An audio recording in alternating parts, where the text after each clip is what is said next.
సాహితీ మిత్రులకు నమస్కారం. కాంతి నల్లూరి కథల ఛానల్కు సుస్వాగతం. కార్మిక, కర్షక, మహిళల కథల సమాహారంలో నేను వినిపించబోయే ఈ కథ నేలతల్లి చెరను విడిపించిన లాంగ్ మార్చ్ చైనా కథల పుస్తకంలోని 16వ కథ. కథ పేరు తీర్పు, పాలస్తీనా కథ. ఈ కథ గురించి, దీని నేపథ్యం గురించి. ఈ కథ పాలస్తీనా భూమిని ఆక్రమించి ఇజ్రాయిల్ ఏర్పడినప్పుడు దాని దోపిడీ ఏ స్థాయిలో ఉందో తెలియజేస్తుంది. ఈ కథ వచ్చి దాదాపు 60 సంవత్సరాలు కావస్తుంది. అప్పటికన్నా ఇప్పుడు పాలస్తీనా పరిస్థితి మరీ దారుణంగా ఉంది. అగ్రరాజ్యం అండదండలతో ఇజ్రాయిల్ ఒక జాతి హననానికి పాల్పడుతుంది. అమెరికన్ సామ్రాజ్యవాదుల ముద్దుబిడ్డ ఇజ్రాయిల్ సృష్టించబడి నప్పటి నుండి తమ మాతృభూమి సంరక్షణకై పాలస్తీనా ప్రజానేకం సాయుధులై పోరాడుతూ 2 అగ్రరాజ్యాల కుతంత్రాలను, ఇజ్రాయిల్ దురంకార విస్తరణవాదాన్ని, అరబ్ అభివృద్ధి నిరోధక పాలక వర్గాలను ప్రతిఘటిస్తున్నారు. పాలస్తీనా జాతీయ విముక్తి ఉద్యమానికి ధీటైన ప్రతిఘటన సాహిత్యం ఉంది. అందులో ఒక భాగమే ఈ చిన్న కథ తీర్పు. అరబ్బుల అమాయకతను, అజ్ఞానాన్ని, అసహాయతను యూదులు ఏ విధంగా వినియోగించుకొని వారి ఇండ్లను, పొలాలను, భూములను ఆక్రమించుకున్నది ఇందులో ఇతివృత్తంగా తీసుకోబడింది. నిజానికి ఇది కథ కాదు, వాస్తవ గాథ. అయితే దీనికి కథా రూపాన్ని కల్పించి ఒక అరబ్ కమ్యూనిస్టు పత్రిక ప్రచురించింది. గసన్ఖన్ ఫానీ అనే పాలస్తీనా సాహిత్య యోధుడు 1967లో బీరూట్లో జరిగిన 3వ ఆపరేషన్ ప్రజల సంఘీభావ సదస్సులో ఆక్రమిత పాలస్తీనా ప్రతిఘటన సాహిత్యం అన్న పేరుతో సమర్పించిన డాక్యుమెంట్లో ఈ గాథ పొందుపరచబడింది. కేవలం ఒక కలం, కాగితంతో ఒక గెరిల్లా బృందం కన్నా శత్రువును ఎక్కువగా దెబ్బతీసే Ghassan Kanafani popular front for the liberation of Palestine PFLP అధికార ప్రతినిధి. దాని పత్రిక ఆల్ హదప్ సంపాదకుడుగా ఉండేవాడు.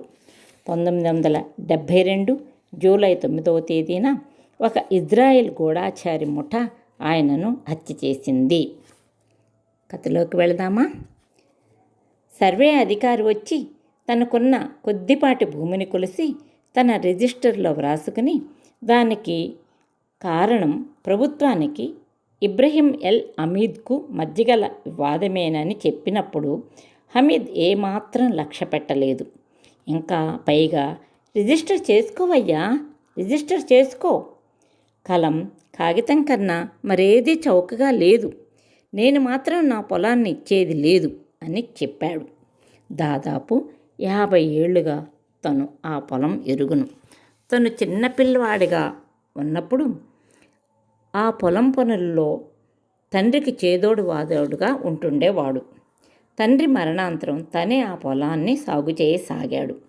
అదేవిధంగా ఇప్పుడు కూడా పొలాన్ని దున్ని సాగు చేసుకుంటున్నాడు. రోజులు దొర్లుతున్నాయి. దాదాపు 1 సంవత్సరం గడిచింది. ఆ వివాదాస్పదమైన భూమి విషయమై హైఫాలోని కోర్టులో హాజరు కావాల్సిందిగా తనకు తాకీద్ అందేటంత వరకు ఆ సర్వే ఆఫీసరు రికార్డు చేసిన విషయాన్నే మర్చిపోయాడు హమీద్. విచారణ జరిగిన రోజున తన చిన్న కొడుకుని వెంటబెట్టుకుని హైఫాలోని కోర్టుకు హాజరయ్యాడు.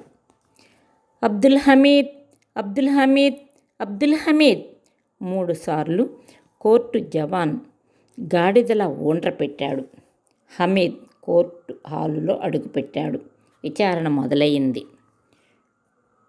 ముగ్దేల్ ఖురం ప్రాంతంలో గల 48వ నెంబర్ భూమికి 1967కు పూర్వం నీవే హక్కుదారు అని, యజమానమని రుజువుపరుచుకోగలవా? జడ్జి ప్రశ్నించాడు. అబ్దుల్ హమీద్ ఇలా జవాబిచ్చాడు. అవునండి అయ్యగారు, నేను ఆ పొలాన్ని మా తండ్రి గారి నుండి వారసత్వంగా పొందాను. నా తండ్రి గారి, మీ తండ్రి గారి ఆత్మలకు శాంతి చేకూర్చవలసిందిగా ఆ భగవంతుడిని ప్రార్థిస్తున్నాను. నీ చెత్తవాగుడు కట్టిపెట్టు. నీ తండ్రి గొడవ ఎక్కడెందుకు? నీ వాదనను రుజువుపరుచుకునేందుకు నీ దగ్గర ఏమైనా దాఖలాలు రుజువుపత్రాలు ఉన్నాయా? జడ్జి గారు గాండ్రించారు. కొంచెం సేపాగి హమీద్ ఇలా అన్నాడు. అయ్యా, నేను మళ్ళీ చెబుతున్నాను. దాన్ని నేను మా తండ్రి గారి నుండి పొందాను. నా 15వ ఏట నుండి నా తండ్రితో కలిసి ఆ పొలాన్ని సేద్యం చేశాను. ఇది రుజువు కిందికి రాదు. జడ్జి గారు ఇంకా ఇలా అన్నారు. సరే, ఆ పొలంలో 60% రాళ్లమయం కాబట్టి అది ప్రభుత్వ ఆస్తి అవుతుంది. ఏంటి, 60%? 70%? ట్రాక్టరు ఒక్క దెబ్బకు దున్ని అవతల పారేస్తుంది. అయ్యా, 1-1/2 రాళ్ళు ఉంటే ఉండవచ్చు, కానీ ఒక్కొక్క రాయి నుండి ఒక్కొక్క ద్రాక్ష తోటను పండించవచ్చు. అదేమి ఒట్టిపోయిన భూమి కాదు. మా తండ్రి గారు తన జీవితాన్నంతా ఆ ఉన్న 4 రాళ్ళు వేరివేసేందుకే అంకితం చేశాడు. నేను అదే చేస్తున్నాను. అయినా అంతగా ప్రభుత్వం కావాలనుకుంటే నా పొలం తప్ప మరేమీ కనబడలేదా? దాదాపు అరిచినట్లుగా ప్రశ్నించాడు హమీద్. దానితో జడ్జి గారి కోపం తారాస్థాయికి చేరుకుంది. ఇటువంటి చెత్తవాగుడు కట్టిపెట్టవలసిందిగా మరొకసారి హెచ్చరిస్తున్నాను. ఇతరుల ఆస్తిని ప్రభుత్వం అనవసరంగా ఆక్రమించదు. అది దాని హక్కు కూడా అంటూ తీవ్రంగా హెచ్చరించాడు. హక్కా హక్కా వ్యంగ్యంగా అన్నాడు హమీద్. అయ్యా, ప్రభుత్వం చాలా బలమైనదని నాకు తెలుసు. నాకేమున్నది, 4 ఎముకలు, కాస్త కండ తప్ప. అటువంటి నాపైన ప్రభుత్వం కలయబడటం. ఏయ్ మనిషి, ఇటు చూడు. నువ్వు ఇప్పుడు కోర్టులో ఉన్నావు. అర్థం లేని పిచ్చివాగుడు వాగకు. జడ్జి గారు మరొకమారు హెచ్చరించి కొంచెం సేపాగి ఇలా అన్నారు. సరే, ప్రభుత్వం సగపాలు తీసుకుని మిగతా సగం నీకే ఇచ్చేస్తుంది. దీనికేమంటావు? హమీద్ తల అడ్డంగా తిప్పుతూ, అయ్యా, నాకు ప్రభుత్వం అనే అన్నయ్య ఉన్నట్లుగానే వాడితో ఇలా వాటా పంచుకోవాలని కానీ మా నాన్న నాకెప్పుడు చెప్పలేదే అన్నాడు. జడ్జి గారు సహనం కోల్పోయారు.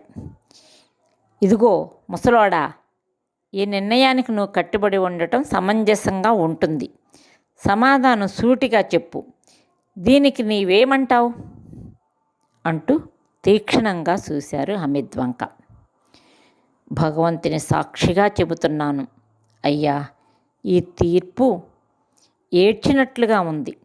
చాలా దారుణంగాను చీకటిలా భయంకరంగానూ ఉంది అంటూ బోను దిగి, అన్యాయమైన తీర్పు ఎంతో కాలం జీవించదు అని గొణుక్కుంటూ తన చేతికర్ర పోటేసుకుంటూ వెళ్ళిపోయాడు అబ్దుల్ హమీద్.